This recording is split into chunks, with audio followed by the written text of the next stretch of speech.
Harshit Hanedar sir, and my first question to you, Prime Minister Narendra Modi, he is coming to US. How do you see his visit? What impact it will be? Well, the Indian diaspora in America is very, very excited about Modi ji's visit to America. There is a lot of people that love Modi ji.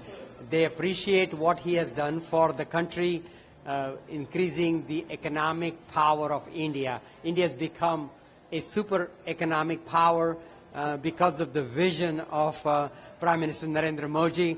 And the Indian Americans who are all over United States are very excited to welcome him as he lands tomorrow. He will meet President Biden, and what do you think? What are the key areas of cooperation between India and the US, and that will be discussed?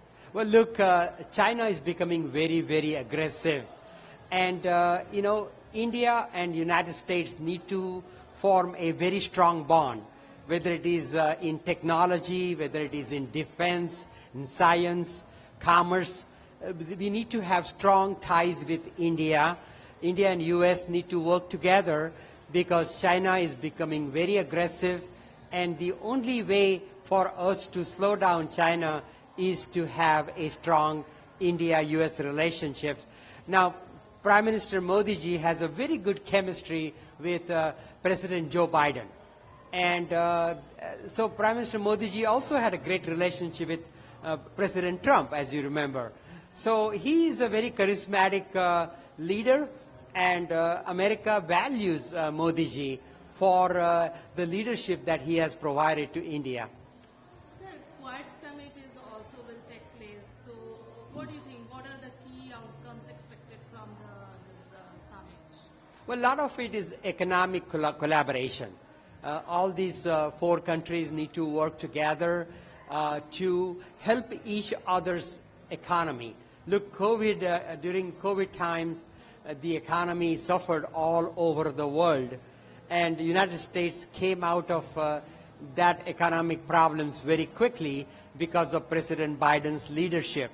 And that needs to continue, and India and US and all Quad countries need to work together in building this new relationship between these four countries. So do you think will the Quad play in countering China's growing influence in the Indo-Pacific? Oh, absolutely. Absolutely. China has no regard for intellectual technology. China has no regards for patents. China is very aggressive. It does not follow human rights. It doesn't have workers' rights in its country. And they have an unfair advantage when economy comes, when tariffs come. So we need to, counterbalance that aggression of China. And India and United States, when they come together and collaborate, even at a greater length, that would be very helpful. And I think President Biden is going to stress that to Prime Minister Modi ji, that we need a stronger collaboration, much more give and take on defense and on technology, whether it's AI, whether it's pharmaceutical technology, whether different areas of commerce. We need to collaborate together so that we can help each other, we can help the people of each other countries. Sir, there's a news that Mr. Donald Trump and may likely Vice President of US, Kamala Harris, she may meet Prime Minister Modi. Do you think they will meet, or what will be the agenda for meeting? What do you think? Well, this is a very, very busy time. We only have 45 days left for the U.S. presidential election. So both Mr. Trump and Kamala Harris, they're very busy campaigning. It's a very close election, and they don't want to take anything for granted. But at the same time, India is very important. India and United States relationship is very important. When Modi ji is coming here to New York, he's making a special stop in Delaware. That is the home state of President Joe Biden. And in President Joe Biden's home, there will be a meeting of the four leaders. And, United States values that relationship it has with Prime Minister Modi ji and the great country of India. So I believe that both Mr. Trump and Kamala Harris will take the time to meet with Modi ji and build a relationship. You know, Modi ji had a great chemistry with Trump. Modi ji also had a great friendship and great chemistry with Joe Biden. Now it's important that he builds a relationship with Kamala Harris, and I think that will happen. So, U.S. election is coming soon, polls are nearby. So, what do you think? What are the key issues dominating the election campaign? Because both are the strong candidate. One side, Mr. Trump, and other hand, Kamala Harris. Both are strong candidates. What do you think? Well, economy is very, very important. Also, border control. You know, we have a lot of migration of illegal immigrants into the United States. So American people want to stop that. And so immigration is going to be a big issue. Economy, the prices, the inflation, all of those are going to be very big issues. Also, abortion rights, women's rights, workers' rights, these are all on the ballot. So it's very important which candidate wins, because there is a night and day difference between Donald Trump and Kamala Harris. So they both have different ideas, different policies, different viewpoints. So people have to make that decision. Who do they want? How do we want to be next 4 years, next 8 years? How does America, what kind of leader America needs, wants? And I believe Kamala Harris is the right leader. She is getting a lot of support.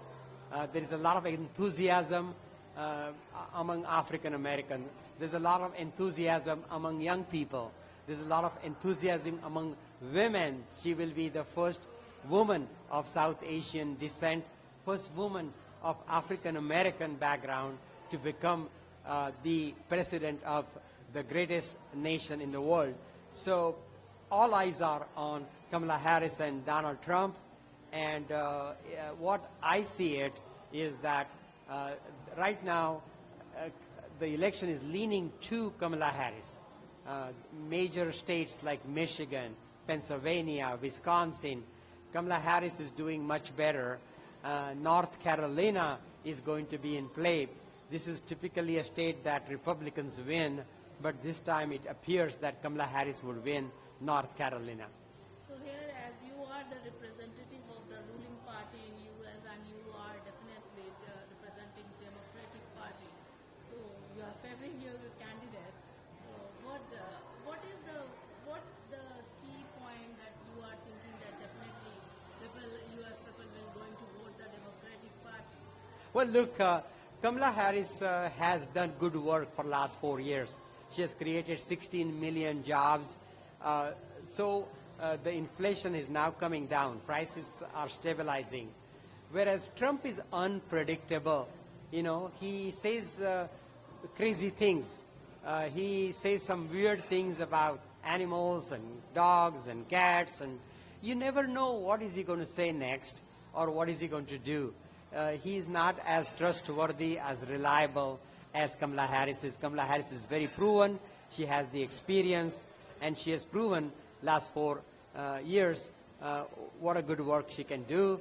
And I think people are going to, in the end, choose Kamala Harris. Thank you so much, sir. You're welcome. It's not 100%, but it's looking more like 60-70% chance that she is going to win. Because, you know, she has very good policies. Secondly, and crazy, so, you know, it's a weird way of doing things. He's very unorthodox, and whereas Kamala Harris knows what needs to be done to help people. Trump is for the middle class. Okay. So there is a lot of trust in Kamala that we don't see that for Trump. Now,